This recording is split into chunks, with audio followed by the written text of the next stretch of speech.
Hey folks, it's time for the quote of the day, and today is a big one. We're going to be quoting somebody who is an absolute inspiration in this world. Somebody whose birthday it is today.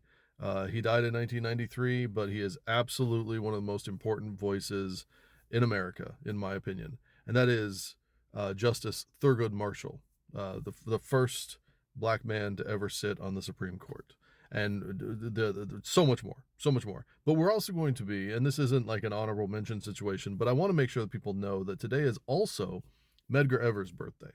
Now, if you don't know Medgar Evers' story and you don't know much about him, I think that this illustrates, and I know, just come with me on this. I know people are going to be like, well, what the fuck are you talking about? But I've often said in other videos where I talk about how the series Andor kind of shows how everybody needs to be doing their part as part of a revolution, as part of a rebellion, as part of these kind of movements.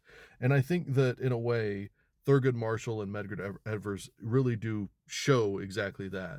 These are two people that pushed for civil rights in their own way, in their own time. Obviously, very different outcomes. Medgar Evers was assassinated when he was 37 years old, but absolutely just the movement doesn't work, right? Like the civil rights movement doesn't go anywhere without these two people.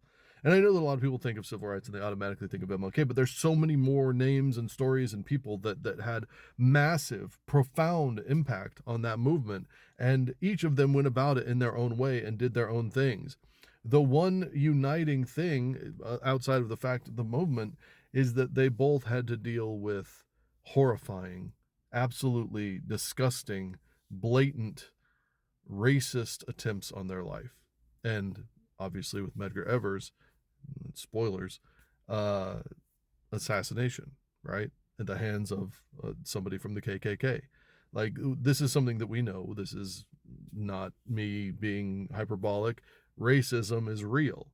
And I wanted to make sure I talked about Thurgood Marshall on his birthday and obviously mentioned Medgar Evers as well, because with the current, recent news of the different rulings that the Supreme Court has passed down, I wanted people to remember there was a time where honorable people that the entire country, no matter what your skin color was, for the most part, that the entire country celebrated. Thurgood Marshall is one of those people. Thurgood Marshall was the lawyer that basically fought in the Brown versus Board of Education that ended segregation in schools, right? Like, absolutely, like, landmark case that quite literally changed our country. And he had argued in, I want to say, like, I can't remember the number, like 32 cases in front of the Supreme Court before that, all civil rights cases, and he won 29 of them, I think it is. I mean, this is somebody who was profoundly impactful in the civil rights movement in a way that just as powerful as MLK, just as powerful as any of these other voices that you may hear about, just as powerful as the Rosa Parks. Thurgood Marshall made a difference. But I saw a clip of him recently that kind of saddened me, and I wanted to share it. Now, it's not the quote because I don't remember, I'm going to have to paraphrase. I don't really remember his exact sentiment, but I saw a clip, I think it was in 1988. Now, keep in mind, he died in 93, so he retired as a judge in 91, so he was already, angling in that direction, end of life type scenario. But he was in front of, I think it was some students. I'm not sure. Maybe it was graduation. I'm not sure exactly where he was, but he was talking about racism. And he talks about how he for years had been telling people, just let's just keep working on it. It'll get better. It'll get better. And he said it really hit me some years ago when some of the young people he was talking to would say to him, well, that's what you told my dad, and it's not getting any better. And he said, and now it's even worse. And this is what he said in the piece. He's like, now it's even worse because now people say that's what you told my grandfather, and it hasn't gotten any better. And so in this, he's basically saying, I have always tried to be optimistic. I've always tried to do what I could do and push the needle as far as I can. But the reality is, and he says it in that speech, maybe we're losing ground. Maybe it's not working like I thought it was. Maybe I need to come to terms with that. And in that speech, he's basically kind of, I mean, I know that he had written it down and he was, very meticulous in that, but the way that he delivers it is almost, it seems as if he's really thinking about it in the moment and kind of having a realization. I don't know if he was or not, but it does seem that way. And he realizes that this kind of just having this kind of, well, things will get better if we just keep working attitude isn't working because nothing has changed. And I I would say that very little has changed since 1988 in terms of race relations, in terms of the way that the people now are the same as they were then in terms of the way they view race. And I know that people would want to argue with that and people would want to say it's so much better, but they don't understand it from the point of view of a brown skinned person or a black skinned person or whatever you want to call it. Like they don't understand it from that point of view. And it's absolutely not good, right? Like it's definitely not good. And I just think that when you understand, and that's one of the reasons I wanted to talk about Medgar Evers, when you understand these stories of these men, when you understand that after the Brown versus Board of Education ruling, I think it was maybe the night after or in that general area, he went to sleep in one house and got a call that the KKK was coming for him. This is Thurgood Marshall.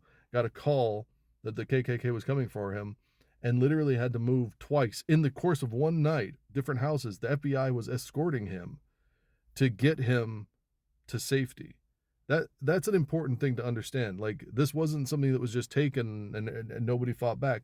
Even today, when things like this happen, when you have big things like, we recently saw what happened with BLM, we saw, George Floyd, we see this all the time and you see the reaction, and without fail, you have that same mentality of, well, just shut up, N-word, right? Like that's we see that in America today. And that's why I say, like, don't think that we've moved that far from there, because it's still out there. Those people may hide under their rocks, but every single time you try to actually make forward progress, they seem to crawl out and they seem to get louder and they seem to be, bold and justified in the things that they say, at least in their own heart. And I think that that's important to remember. Now, again, like I said, I am going to quote Medgar Evers, but I think that we'll save that for the last moment because I want to get to the Thurgood Marshall quote. And this is his most famous thing he's ever said. He said this at I think it was a graduation. One of the most famous things he's ever said, easily. Thurgood Marshall once said, "Where you see wrong or inequality or injustice, speak out. Because this is your country. This is your democracy. Make it, protect it, pass it on." Let me read that again. I'll try not to fuck it up this time. "Where you see wrong or inequality or injustice, speak out, because this is your country. This is your democracy. Make it, protect it, pass it on." I really want to focus on that pass it on part. I really want you to think about that. It's important that you think about that because right now, the way things are right now, unless we do something to change it, unless we fight for our democracy, right now, the way you feel right now about our government is the best you're going to feel. It doesn't get better unless you make it better. It doesn't change unless you make it change, unless you engage, unless you're part of it. It will not get better on its own. And that's the point that Thurgood Marshall is trying to make in his speech to those students. He had always just been positive and said, oh, it'll change. But what if it doesn't? It's either going to stay the same or it's going to get worse. And that is an important thing to understand. This is a representative democracy. If we don't force our hand, if we do not demand representation as black-skinned people, as brown-skinned people, and as white-skinned people, if we don't demand representation, if we don't demand our government work for us, it will work against us. And to that, Medgar Evers once said, if we don't like what the Republicans do, we need to get in there and change it. And then he was assassinated by the KKK. Happy birthday to both of them. Please, everybody, go learn about them if you can. Take care of yourself. Take care of others. I'll talk to you soon.